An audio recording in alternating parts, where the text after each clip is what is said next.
Music Miss! Hello, Mrs. Wallet here, and welcome to TV Themes Lesson 2.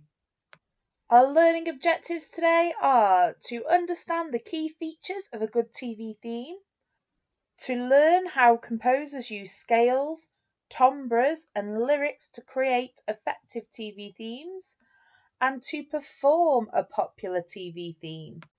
To begin, I have got some questions for you to think about. If you're at home, you can just think on your own, and if you are at school, you can have some time to discuss with somebody near you.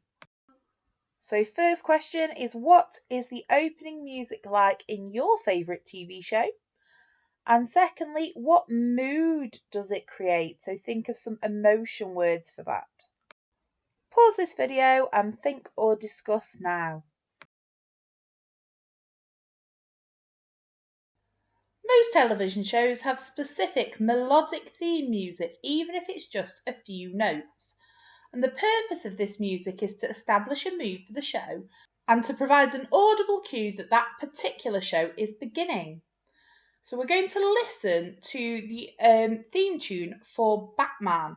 And I would like you to think about what mood does the following theme music for Batman create and how.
Pause this video here and either think about or discuss your answers now.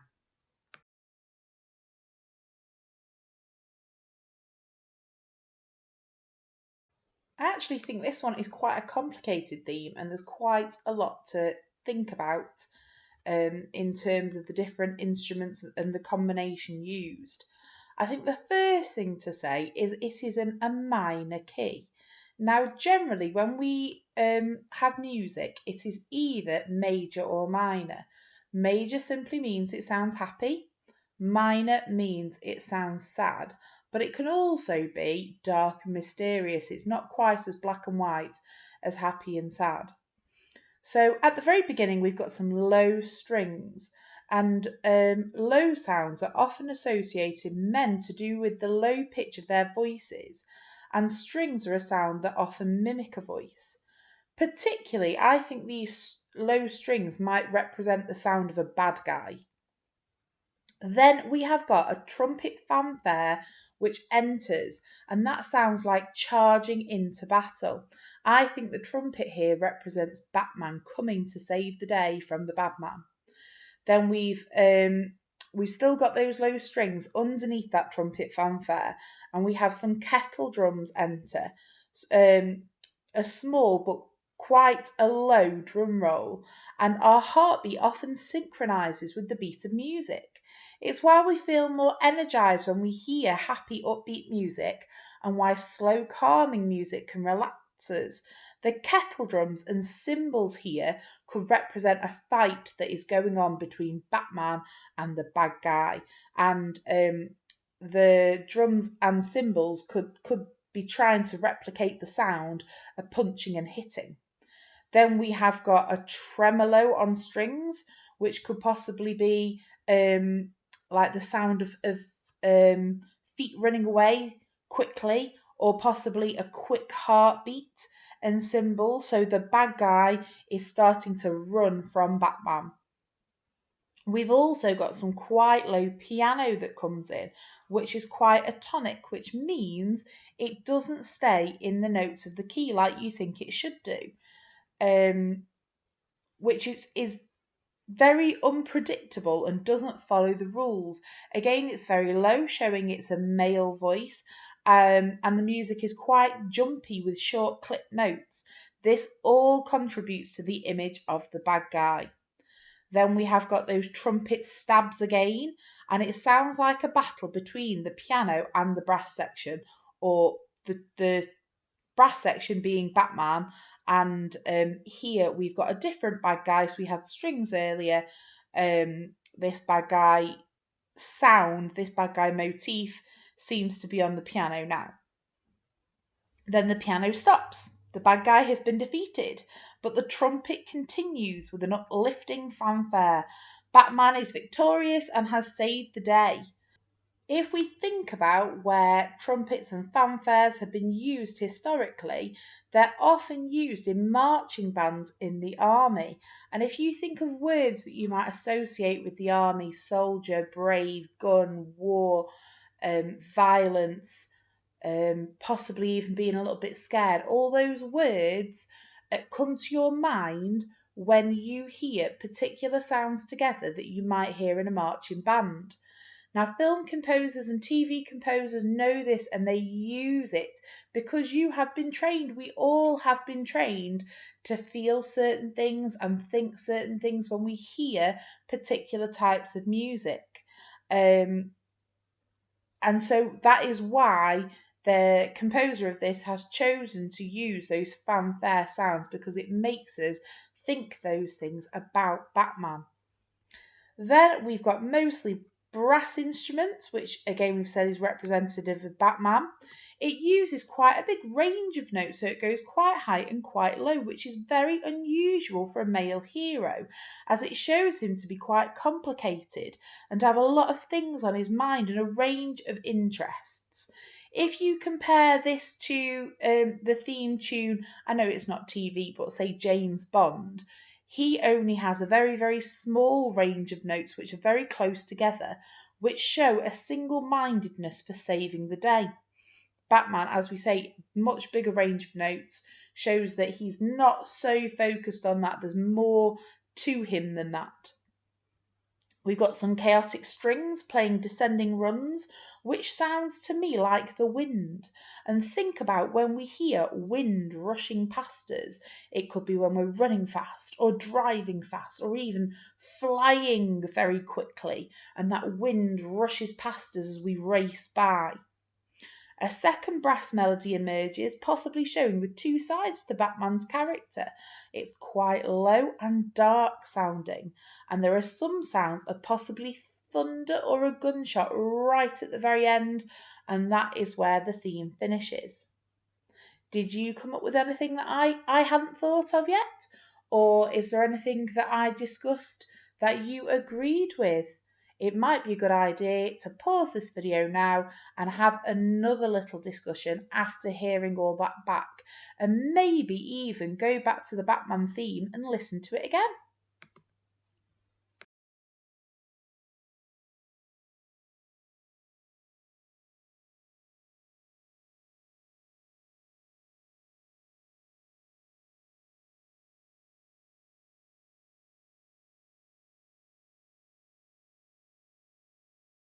Next, we're going to have a little look at the EastEnders theme tune. Now, scales is something that we use quite often in music, and a scale is simply a set of notes that we use to compose with.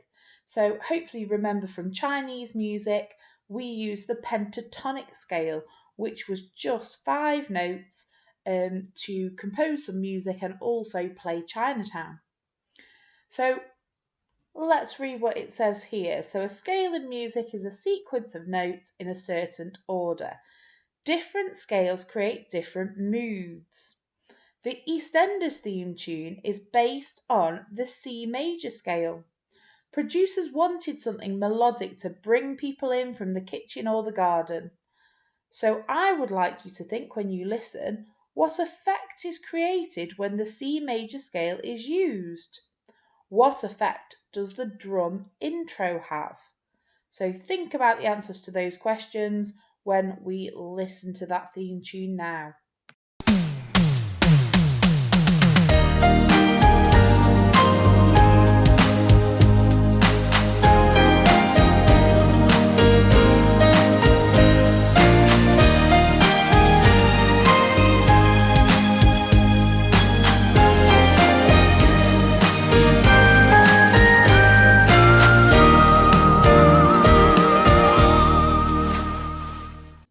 Pause the video now while you think about or discuss the answers to those questions.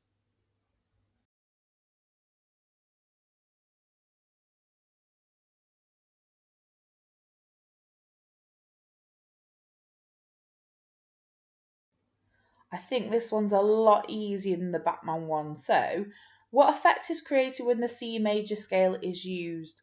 It is something that's used in music all the time, so that makes it familiar and quite comforting sounding as well. What effect does the drum intro have? Well, again, we talked about how our heartbeat often matches a drum. So the bum, bum, bum, bum, ba da da da. With it getting quicker, that immediately makes us feel a little bit panicky. And that little bit of panic can both get our attention, but it also is letting us know that even though we've got that C major scale which is used, which is familiar and comforting, that something is going to happen. There is going to be a little bit of drama as well. We're going to have a little go at playing the EastEnders theme tune now, but just a little recap from a couple of weeks ago when we had a look at some note durations. This is going to help us when we perform. So there's one new one which is a semi-breve. If you look at the one at the top that's in purple, it says a semi-breve is worth 4 beats. So you need to press and count in your head 1, 2, 3, 4. Then the one that's in red is a minim, and that's 2 beats. The movement word that we learnt for that one is stride, stride. Then we have got crotchet, which is worth just 1 beat each.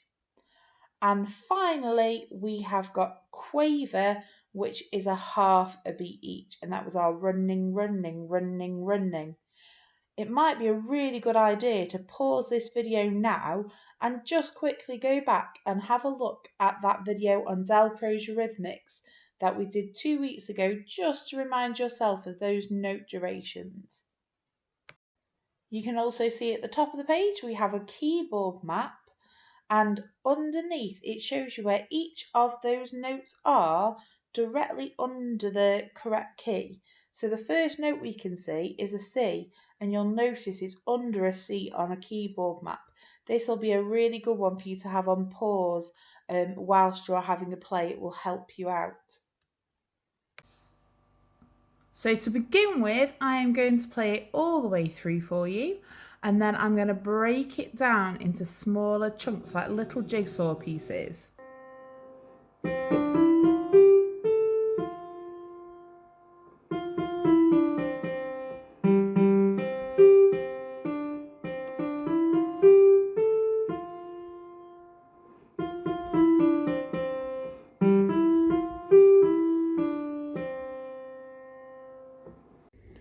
So thumb on a C, one finger on every note, and it just goes.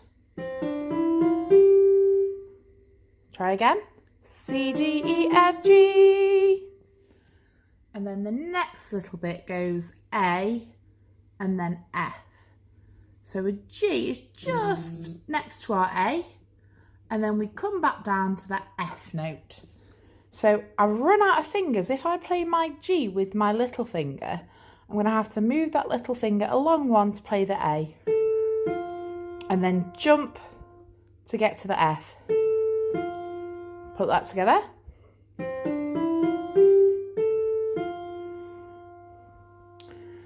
The next bit goes... Pause the video now while you have a go at the first 2 bars. Now time for the next bit. F, E, D, C, C.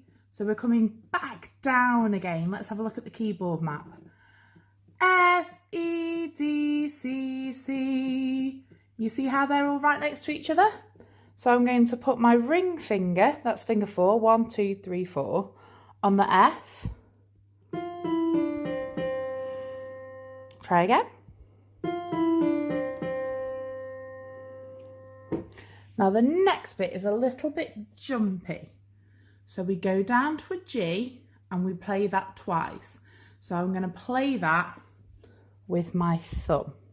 So it goes, so I'm going to go from the F, E, D, C, C. You see how I move my thumb down after I've done the 2 C's, move my thumb down to play the 2 G's. Pause this video now while you practice that next chunk. If you manage to finish really quickly, then you can have a go at putting the first and second chunks together. And the next bit goes C, G, C. So let's look at the keyboard map. C, 2 black keys together. The one next to it's a C. G, we've got 3 black keys together, and it's the first space here. So C, G, C. And then a D finishes off our first line. So let's add that on. So C, G, C, D. Let's put that together with those 2 G's. G, G, C, G, C, D. And you play it until you've got it. So you're going to have to pause and have a little go and then come back again. So have a go of that next chunk, and then if you manage to finish it, you can have a go at all of that first line. Right, so let's put that whole first line together.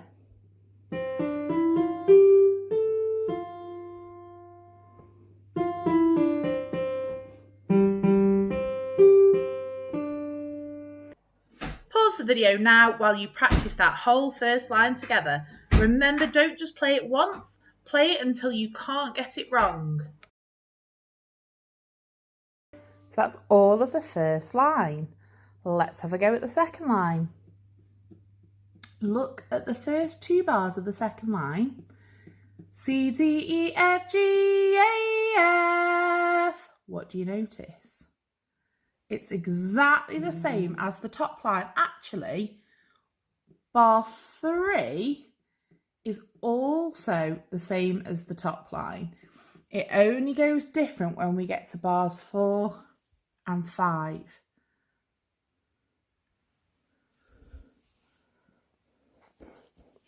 So let's have a go at where it goes different.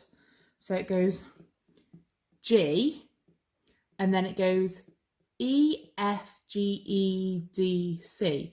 Now that's all quite near each other. So E, F, G, E. So apart from on the way down, when you go from your G to an E, you have to skip. They're all really close to each other. So if we put the G at the beginning and then add that on.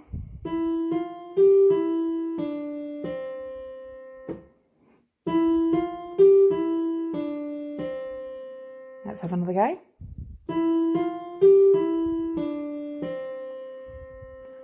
Right, let's put that together. Right, let's have a practice of line 2 now. So going from that G at bar 3 and then bars 4 and 5, practice that little chunk and keep playing it till you can play it perfectly every time.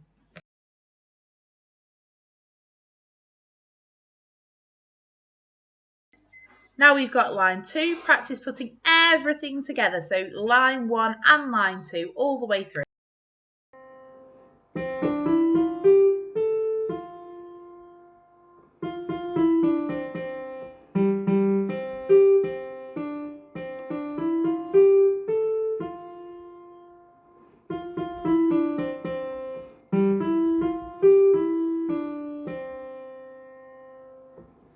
That's all from me today. Don't forget to click like and subscribe at the bottom of this video, and I'll see you very soon for another Music Miss. Music Miss!